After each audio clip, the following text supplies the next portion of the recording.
Hi guys, good evening. Evening na dito, pero tignan ninyo ang ano dito, ang foggy ngayon ng Montreal.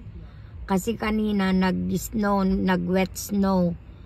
Ngayon na ano na yung snow, pero ang foggy naman.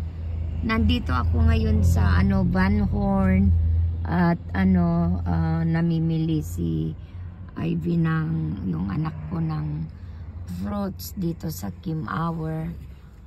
Pinapakita ko lang sa inyo na napaka ano, ito yung Kim Hour, oh. Marchi Kim Hour. Ang dilim ng ano, oh. Guys, ang dilim ng mundo namin dito ngayon. Ang foggy. Okay, just to let you know, just sharing.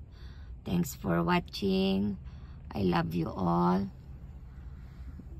Bye.